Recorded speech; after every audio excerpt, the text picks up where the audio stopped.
আমন্ত্রণ দীপ্ত সংবাদে আপনাদের সাথে আছি আমি ইয়াসমিন সুমনা। যুক্তরাষ্ট্র ও ইসরায়েলের সাথে যে কোনো মুহূর্তে আবার যুদ্ধ শুরু হতে পারে বলে হুঁশিয়ারি দিয়েছে ইরান।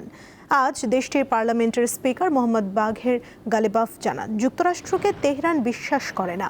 ইরানের এই সতর্ক বার্তার পর যুদ্ধবিরতি ভেঙে পড়ার আশঙ্কায় ইসরায়েলের সেনাবাহিনীকে সর্বোচ্চ সতর্ক অবস্থায় থাকার নির্দেশ দিয়েছে নেতানিয়াহু সরকার। শনিবার ইরানের বিপ্লবী গার্ড বাহিনী হরমুজ প্রণালী বন্ধ ঘোষণার পর পরিস্থিতির অবনতি হতে থাকে। হরমুজ প্রণালীতে ভারতের পতাকাবাহী দুটি জাহাজে গুলি চালানোর অভিযোগ ওঠার পর ইরানের রাষ্ট্রদূতকে তলব করেছে নয়াদিল্লি। এদিকে গুরুত্বপূর্ণ বাণিজ্যিক জলপথ বাগ আল মানদেবের প্রণালী বন্ধ করে দেওয়ার হুঁশিয়ারি দিয়েছে ইয়েমেনের ইরানপন্থী হুতি বিদ্রোহীরা।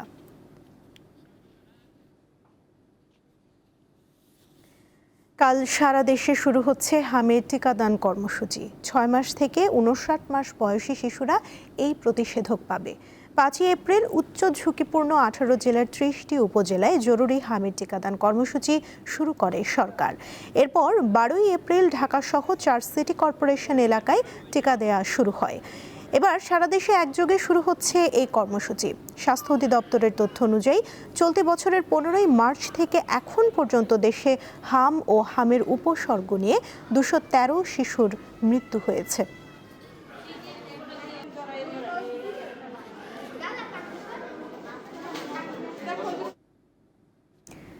আজ থেকে জ্বালানি তেলের নতুন দাম কার্যকর হয়েছে। সব ধরনের জ্বালানি তেলের দাম লিটারে 15 টাকা থেকে 20 টাকা পর্যন্ত বাড়িয়েছে সরকার। এতে গ্রাহকরা হতাশা প্রকাশ করেছেন। নতুন দর অনুযায়ী ডিজেল 100 টাকা থেকে বাড়িয়ে 115 টাকা করা হয়েছে। কেরোসিন 112 টাকা থেকে বেড়ে 130 টাকা হয়েছে। অকটেন 120 টাকা থেকে বাড়িয়ে 140 টাকা করা হলো। আর পেট্রোল 116 টাকা থেকে বেড়ে হয়েছে 135 টাকা। বিশ্ববাজারে জ্বালানি তেলের দাম বৃদ্ধির ধারাবাহিকতায় দেশে ভোক্তা পর্যায়ে সব ধরনের জ্বালানি তেলের নতুন মূল্য নির্ধারণ করল সরকার। ইরানে যুক্তরাষ্ট্র ও ইসরায়েলের যৌথ হামলার পর জ্বালানি তেলের বৈশ্বিক বাজার অস্থির হয়ে ওঠে। বাংলাদেশেও এর প্রভাব পড়েছে।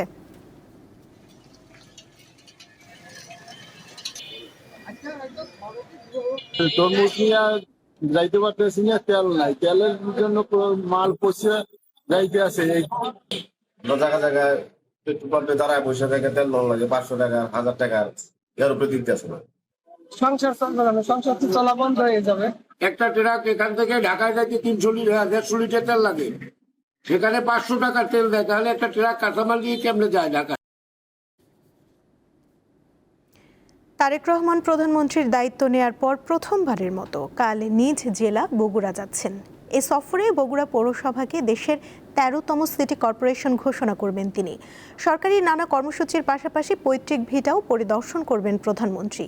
এ নিয়ে এলাকায় তৈরি হয়েছে বিশেষ আগ্রহ ও প্রত্যাশা। 2006 সালে মা খালেদা জিয়া প্রধানমন্ত্রী থাকাকালীন শেষবারের মতো বগুড়ার গাবতলীর নিজ বাড়িতে গিয়েছিলেন তারেক রহমান। দীর্ঘ 2 দশক পর আবারও সেই ঠিকানায় ফিরছেন তিনি, এবার দেশের প্রধানমন্ত্রী হিসেবে। স্বাভাবিকভাবেই গাবতলীর মানুষের মাঝে বইছে উৎসবের আমেজ। আমাদের ঘরে চল যে আমার ঘরে যে আসতেছে, এর আল্লাহ কাছে শুকরিয়া আদায় করে আমরা দেখতে পারবো, আর ওনাকে যে আল্লাহ বাঁচে রাখছে এলে আল্লাহ কাছে আমরা বেশি শুকরিয়া আদায় করি। আমরা তার চেয়ে মনে হয় যে বেশি আনন্দিত পাচ্ছি, তার সাথে বেশি ভালো লাগছে, খুব আনন্দিত লাগছে।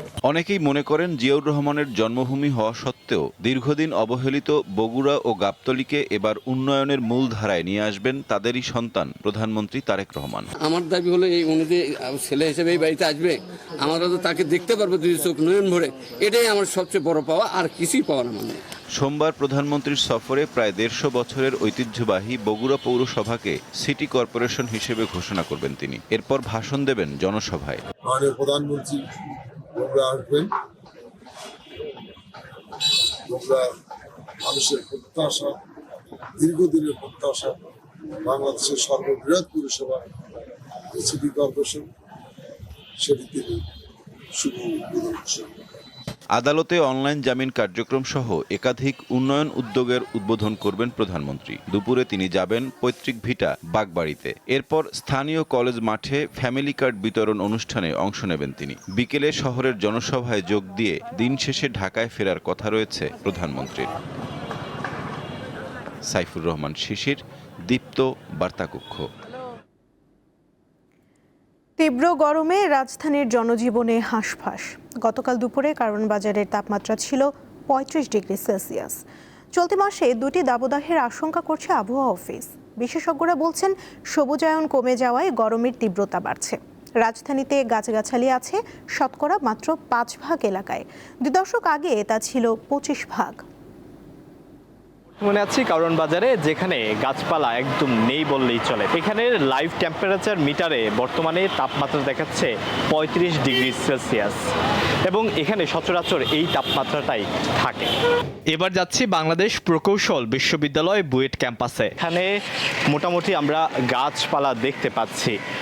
লাইভ টেম্পারেচারের যে মিটার, সেই মিটার মোতাবেক এখানে বর্তমানে ৩৩ ডিগ্রি সেলসিয়াস তাপমাত্রা দেখা যাচ্ছে এবং এখানে এই তাপমাত্রাটাই সচরাচর থাকে। তাপমাত্রার এই পার্থক্যের কারণ কি জানালেন বিশেষজ্ঞরা। আপনি যদি গায়ের উপরে গায়ে বিল্ডিং করতে থাকেন, ন্যাচারাল উইন্ড ফ্লো করার সুযোগ না রাখেন, তাহলে তো সেই শহরটা এমনিতেই একটা গরমের একটা তাপীয় একটা বলয়ের মধ্যে পড়ে যাবে।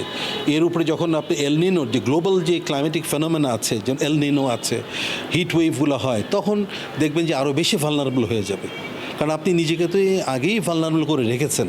তাহলে আমরা নগরটাকে কী করে তাপকুণ্ড বানিয়েছি। আমরা সবুজ ধ্বংস করতে করতে ঢাকা একসময় 25% উপরে সবুজ ছিল, এটা 5% কমে নিয়ে এসেছি। ঢাকা একসময় 15% মতো ওয়াটার বডি ছিল, সেটাকে কমিয়ে 5% কমে নিয়ে এসেছি। এই অবস্থায় কি করণীয় তাও জানালেন এই দুই বিশেষজ্ঞ। ঘরের ভিতরে কথা বলেন, আপনি তো এয়ার কন্ডিশনিং চালাতে পারেন, ফ্যান চালাতে পারেন নিজেকে কুল ডাউন করার জন্যে, কিন্তু ওয়েন ইউর আউটসাইড আপনার তো কোনো অপশন নেই। Only natural air conditioner is your plants, trees. ওটা কিন্তু আউটডোর এয়ার কন্ডিশনার হিসেবে কাজ করে। তো আপনি যদি পর্যাপ্ত সবুজায়ন রাখতে পারেন, তারপরে আপনি যদি ওয়াটার বডি, পুকুর, এগুলো তো আমরা ভরাট করে, ঢাকা শহরে অনেক পুকুর ছিল, রাজশাহী শহরে এখন অনেক আছে। পুকুরগুলো যদি ভরাট না করি, আমরা খালগুলোকে যদি রিকভার করি, খালগুলোর মধ্যে প্রবাহ নিশ্চিত করতে পারি, এগুলো কিন্তু ওভারঅল যে মাইক্রো ক্লাইমেট, আমরা এটাকে বলি urban micro climate, urban micro ক্লাইমেটকে থার্মালি অনেক সহনীয় পর্যায়ে আনা সম্ভব। চলতি এপ্রিলে একাধিক তাপদাহ আসতে পারে বলে জানিয়েছে আবহাওয়া অধিদপ্তর। 20 তারিখে পড়ে যায় আবার হিটওয়েভ হবে, সেক্ষেত্রে হয়তো দেশে অনেক জায়গায় হিটওয়েভ আসার সম্ভাবনা রয়েছে।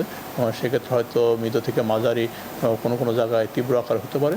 তবে ওইরকম টানা হিটওয়েভ এবছর হওয়ার সম্ভাবনা আপাতত নেই। এই মাসে হয়তো এখন যে স্পেল আছে, কালকে যায় একটা ব্রেক দেবে, ব্রেক দেওয়ার পরে আবার মৃদু থেকে মাঝারি হিটওয়েভ আসতে পারে। আবার দেখা যাচ্ছে কি এই মাসের শেষের দিকে একটা বৃষ্টি হওয়ার সম্ভাবনা আছে। তাপমাত্রা বাড়তে থাকায় রাজধানীর অনেক বাসিন্দা ঘরবন্দি থাকতে হচ্ছে। অতি প্রয়োজন ছাড়া কেউ বাইরে যেতে চায় না। আলোয়ান খান, দীপ্ত সংবাদ, ঢাকা। এই ছিল এখনকার মতো। পরবর্তী সংবাদ বিকেল 5টায় দেখার আমন্ত্রণ রইল। এছাড়া আরও তথ্য পেতে যুক্ত থাকুন দীপ্ত ডিজিটাল প্ল্যাটফর্মের সাথে। ধন্যবাদ সবাইকে।